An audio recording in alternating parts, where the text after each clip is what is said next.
À ce que je vois, vous êtes actuellement en cours d'animé et vous vous demandez quel animé je dois absolument commencer cette saison-là. Et bah, je vais vous donner 6 animés à avoir absolument. D'ailleurs, je tiens à dire, n'hésitez pas à liker et à vous abonner parce qu'il y a pas mal de personnes qui regardent mes vidéos mais qui ne sont pas abonnés. Donc, c'est pas allez vous abonner, c'est juste 2 clics et c'est gratuit et ça supporte énormément la chaîne YouTube pour le futur. C'est parti, on va commencer avec le premier animé qui est juste formidable. Depuis que j'ai commencé cet animé, bah, c'est devenu mon préféré de cette saison. Et c'est vraiment une claque absolue. J'ai fini chez Can't Swim in the Night. Alors vous inquiétez pas, cet animé ne parle pas de méduses. Enfin, pas vraiment. Kano Yamanoshi est une idole déchue depuis le drama qu'elle a subi. Elle faisait partie du groupe le plus connu du Japon, mais après des circonstances assez spéciales, elle va quitter son groupe pour se lancer dans des reprises solo sur YouTube sous le nom de Jelly, d'où le nom de l'animé. Mais un jour, par hasard, elle va croiser Maeru, une jeune artiste talentueuse dont elle a abandonné sa passion après que ses camarades se sont moqués d'elle pour sa passion pour les méduses et du magnifique dessin qu'elle avait fait quand elle était plus jeune. Sauf que Kano est tout simplement fan de ses dessins. Elle va alors lui proposer de devenir la dessinatrice de Jelly. C'est alors qu'elle va accepter. Les deux filles vont aussi croiser la route de Mei, une jeune lycéenne qui a un talent inné pour le piano et fan hardcore de Kano lorsqu'elle était dans son ancien groupe, mais aussi Kiwi, l'amie d'enfance de Maeru qui est grande streameuse, dont elle a un petit peu une obsession pour les super-héros quoi, mais vraiment un tout petit peu quoi.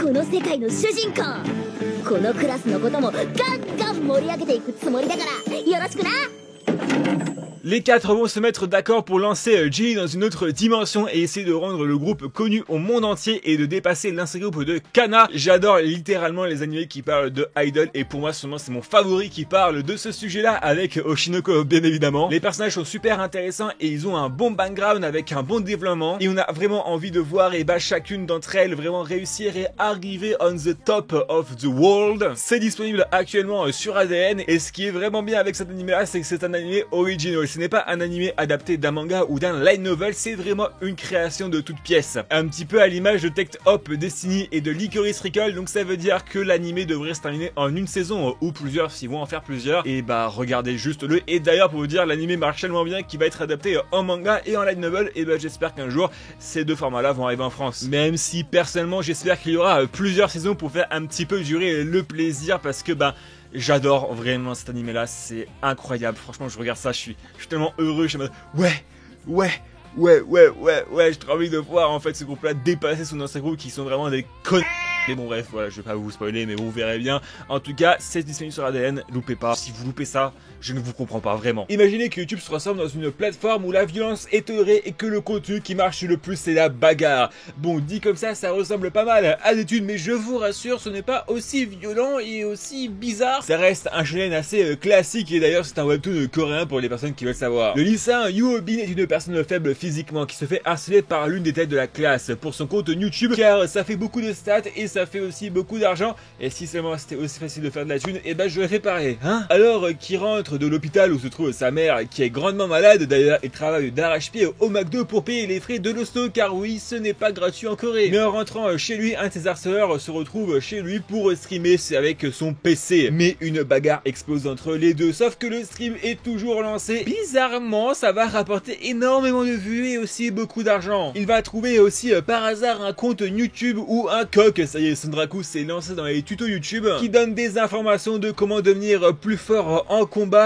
Yoo-bin va écouter et reproduire ces tutos pour devenir de plus en plus fort pour battre le harceleur qui lui casse les bonbons et un nouveau objectif va être mis en place. Devenir de plus en plus cheaté pour battre des personnes de plus en plus fort pour que sa chaîne gagne de plus en plus de vues, d'abonnés et aussi qu'il gagne beaucoup plus d'argent pour aider sa mère. Il va aussi rencontrer une jeune demoiselle très charmante dont il aura des sentiments un petit peu amoureux par rapport à elle. Bref, c'est le début d'une très grande galère pour Yoo-bin parce qu'il ne sait pas dans quoi il s'est embarqué. L'anime est disponible sur Crunchyroll, il s'appelle Viral Hit et franchement il est juste magnifique et c'est aussi un webtoon disponible sur l'application Webtoon. D'ailleurs vous avez pas mal de chapitres gratuits, même je crois quasi tous. C'est un de vous en commentaire qui me l'a conseillé et franchement bah je le remercie parce que bah c'était juste absolument incroyable et j'ai fumé tous les épisodes d'un coup tellement que j'ai adoré et apprécié.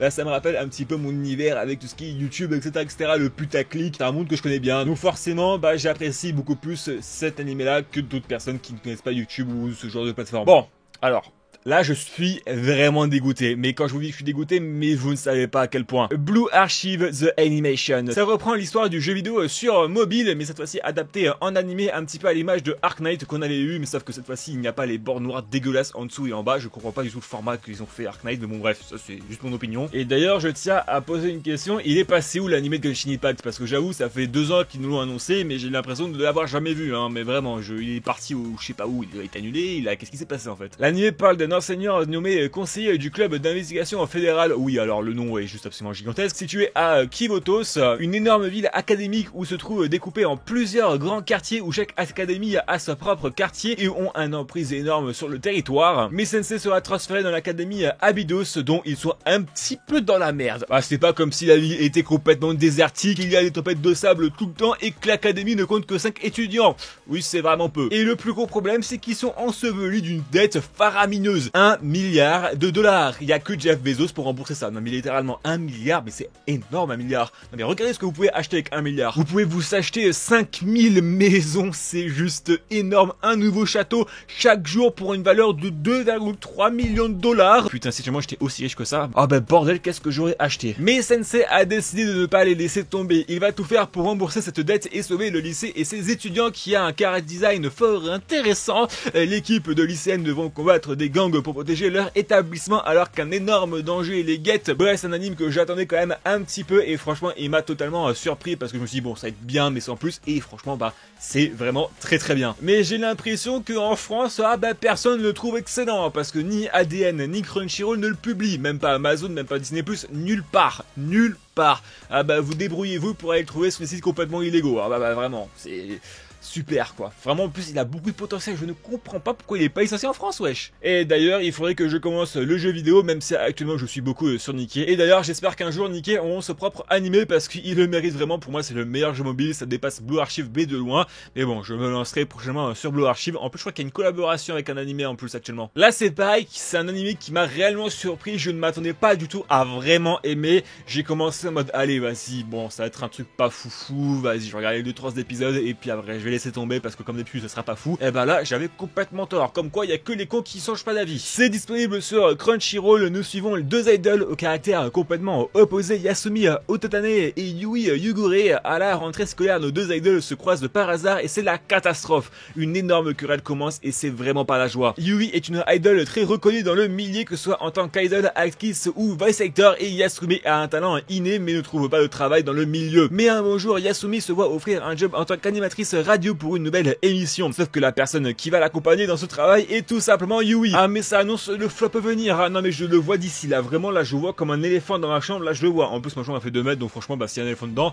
bah j'ai plus de chambre. Les deux devront faire des efforts pour se supporter dans le travail et dans la vie de tous les jours pour devenir amis. Sauf que les sentiments des personnes de l'amitié vont faire surface. Et effectivement vu que c'est un Yuri, vous imaginez un petit peu de quel sentiment je parle. L'anime s'appelle The Many Side of Voice Actor Radio. Personnellement j'adore. C'est un excellent Yuri qui promet énormément de choses à l'avenir. Il y a un bon ton de Yuri même s'il n'est pas forcément surprésent dans l'animé et ça c'est vraiment très bien. Mais aussi on va parler un petit peu des vices cachés de ce qui se passe dans ce métier avec notamment le harcèlement qu'on peut subir, que les idoles peuvent subir comme un petit peu Akane dans Oshinoko, de la pression qu'ils peuvent avoir et aussi de comment c'est compliqué de trouver un job dans ce milieu là et aussi du plus gros problème c'est de la surexposition des idoles. Et moi c'est un des points que j'ai absolument adoré dans ce manga là, c'est comment on aborde les sujets sérieux de ce métier là. Et j'adorais que Light Novel sort en France ou en anglais parce que effectivement pour l'instant le seul moyen de le lire c'est en japonais. Je crois que c'est le moment pour commencer le japonais. Et j'hésitais énormément à commencer cet animé là à cause de son nom qui est juste absolument catastrophique et aussi du résumé sur Crunchyroll qui est aussi très mauvais. Et c'est vraiment tout le contraire. J'ai quand même bien fait de le lancer au cas où. L'animé s'appelle A Salad Bowl of Eccentrics. Et je vous le donne en mille, non, cet animé ne parle pas de salade. Même si l'opening porte réellement à confusion pour le coup.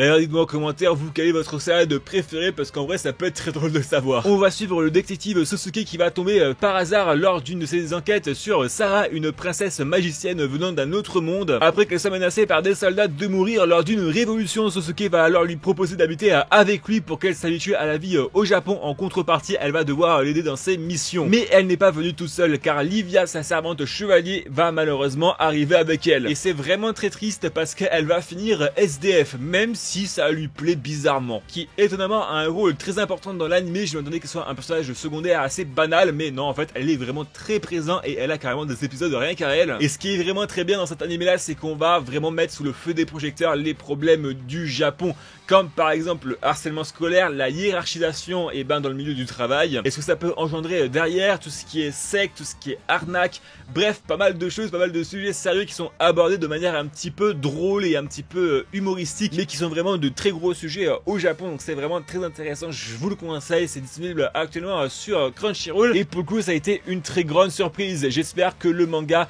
va arriver en France, parce que ça peut être vraiment excellent, et un petit banger qui pourrait se profiler chez nos éditeurs préférés. Le dernier animé de cette vidéo là, c'est un animé qui avait pas mal d'intérêt pour moi, notamment parce que j'avais le manga en visuel depuis quand même pas mal de temps, parce qu'il est disponible en France, et je pense très clairement que je vais le continuer en manga quand l'animé sera terminé. Imari est une jeune lycéenne rentrant au lycée lors de la cérémonie de rentrée scolaire qui va accueillir un groupe de musique du lycée. Elle va tomber sous le charme du chant de la vocaliste du groupe Yuri. Absolument excitée, elle va rencontrer sa senpai pour partager ses sentiments en tant que fan. Sauf que lorsqu'Imari va aller la voir, tout ne va pas se passer comme prévu. Parce qu'en fait, il va y avoir un malentendu juste énorme. Parce que Yuri va croire qu'elle est juste amoureuse d'elle. Ouais, t'es mal à la taille du malentendu. Sauf que Yuri, après cette annonce, elle va tomber sous le charme d'Imari. Sauf que Imari, quand elle va l'apprendre, elle ne va pas réussir à faire le point sur ses sentiments, si c'est juste de l'amitié ou bien plus. Donc on va voir en fait la relation entre ces deux personnages changer au fur et à mesure, voir un petit peu le changement psychologique de Imari. Est-ce qu'elle est vraiment amoureuse ou c'est juste en fait de l'amitié